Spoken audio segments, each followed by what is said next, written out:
화제 인물을 통해서 이슈를 들여다보겠습니다. 피플인사이드 시간이고요. 이번 시간에는 자본시장 뉴스 더벨의 김병윤 기자 함께하도록 하겠습니다. 어서 오세요. 안녕하세요. 네. 자, 먼저 저희가 첫 번째 인물로 박현주 미래에셋그룹 회장을 선정을 해봤습니다. 왜 그랬냐? 최근에 금주령을 내렸다면서요? 술 마시지 말라. 예. 한 매체의 보도에 따르면 미래에셋대우는 영업 담당 전 임직원에게 저녁 자리에서 술을 마시지 말라고 그렇게 지시를 했다고 합니다. 네. 이거는 한 고객의 항의에서부터 시작이 됐는데요. 전날에 한 직원이 과음을 하고 나서 다음날 고객과 상담을 하면서 술 냄새를 인해서 좀 불쾌감을 일으켰다. 그렇게 해서 이 얘기가 좀 빚어졌다고 합니다. 네. 박현주 회장이 또 평소에 건강에 굉장히 예민한 인물로 알려져 있기도 한데요. 예, 맞습니다. 이번 금주 얘기가 있기 전에는 미래에셋대우 내부적으로는 좀 금연 얘기가 많았었습니다. 박현주 회장은 금연자이면서 담배 냄새부터 풍기는 것을 좀 싫어하는 것으로 많이 알려졌는데요. 이러한 성향은 2007년 박 회장이 직접 펴낸 책 돈은 아름다운 꽃이다에서 알 수 있습니다. 책의 일부에서는 꿈을 이루기 위해서는 무엇인데 해야 하며 자기 관리도 철저해야 된다 할 필요가 있다. 이러면서 박 회장은 건강에 악영향을 끼치는 폭음, 폭식, 흡연 등의 습관은 과감하게 정리해야 한다는 내용을 그렇게 서술을 했습니다. 네. 술과 흡연을 싫어하는 것도 있겠지만 냄새도 굉장히 싫어하시는 것 같긴 하고요. 이렇게 금연 정책을 그냥 하는 것보다는 또 경영자 입장에서 진짜 직원들이 금연을 하고 있는지 흡연 검사를 하는 것도 나쁘진 않을 것 같은데 또 고등학교 생각나다 보니까 이게 좀 마땅할까 싶기도 하고요. 흡연 검사 근데 한다면서요, 실제로? 예, 박현주 회장은 굉장히 성격이 꼼꼼한 인물로 알려졌기 때문에 이렇게 하는데 실제로 연 1회 좀 미래에셋대우 직원들은 흡연을 하는지 금연을 하는지 여부를 좀 확인을 한다고 합니다. 사실 증권가에서 박 회장 외에도 이렇게 금연 여부를 확인하는 그다음에 금연을 강조하는 인물이 좀 있습니다.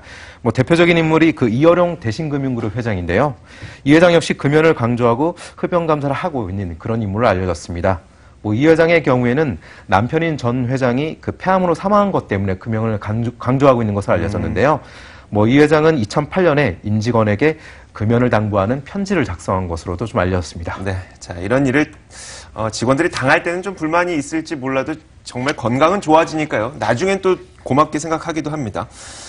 이어서 저희가 LG그룹 이야기 나눠볼 텐데 LG그룹의 지주사인 주식회사 LG가 LG 상사를 이제 지주사로 편입한다는 소식이 있었어요.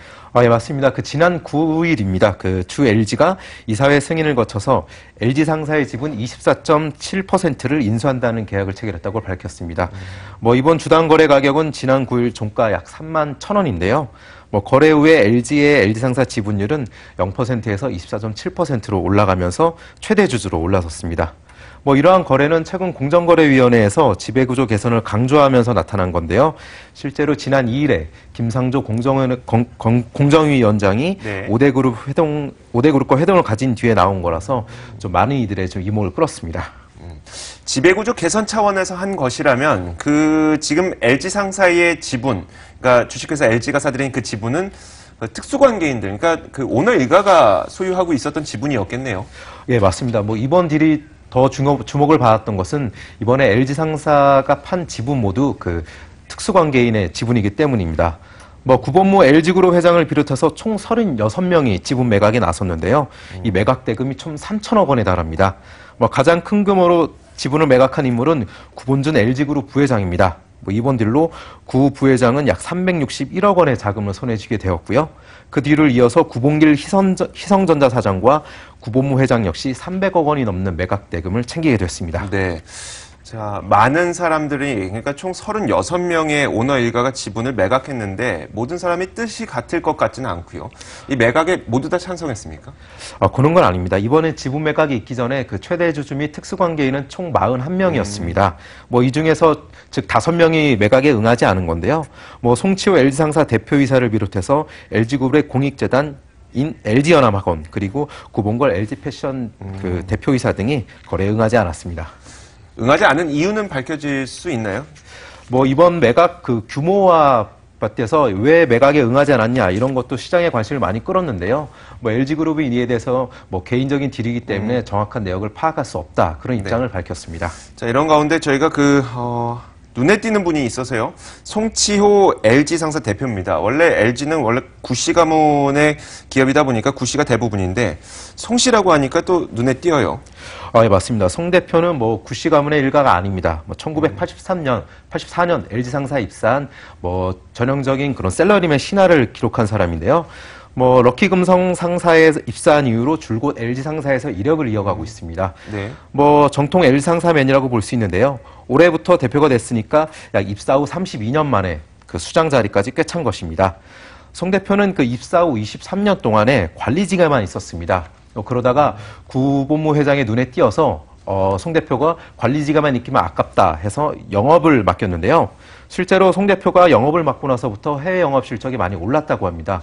그래서 이러한 그런 경영 능력이 좀 높게 평가돼서 LG 상사 대표 자리까지 그렇게 꿰찼다는 평가를 받고 있습니다. 자, 저희가 이왕 오너일가 얘기하고 있으니까요. 혹시 후계 구도에 대한 이야기가 나오고 있는지도 한번 들어보도록 하죠. 사실 다른 그 그룹에서는 오너일가의 후계 구도에 대한 이야기도 많이 나오는데 LG 그룹은 좀 비교적 잠잠해서요. 나오는 이야기 없습니까? 네, 맞습니다. 그 LG그룹은 굉장히 대그룹 중에서도 안정적인 지배구조를 갖췄다. 그 다음에 끈끈한 가족 경영으로 굉장히 유명한데요. 이번에 지분 매각 외에도 그 다음에 가장 주목하고 있는 업적보고회입니다. LG그룹의 업적보고회는 굉장히 큰 행사입니다. 내년에 그 계열사별 전략을 볼 수 있는 그런 기회인데요. 이 회의를 주재한 것은 보통 구본무 회장이 줄곧 주재를 해왔는데 올해부터는 그의 동생인 구본준 부회장이 맡고 있습니다. 때문에 일각에서는 구본무 회장은 인사 쪽을 맡고 구본준 회장은 경영 쪽을 맡으면서 나름의 그 파격적인 행보가 아닌 안정적인 인사를 보이고 있다. 그런 평가를 내리고 있습니다. 네, 알겠습니다. 자, 김병윤 기자가 준비한 이야기는 더 많이 있는데요. 저희가 시간 관계상 오늘은 여기까지만 들어야 될 것 같네요. 자본시장 뉴스 더벨의 김병윤 기자였습니다. 오늘 말씀 고맙습니다. 네, 감사합니다. 자, 오늘 저희가 준비한 이야기는 여기까지입니다. 저희는 내일 오전 11시에 더욱 풍부한 내용과 함께 찾아뵙도록 하겠습니다. 시청해주신 여러분 고맙습니다.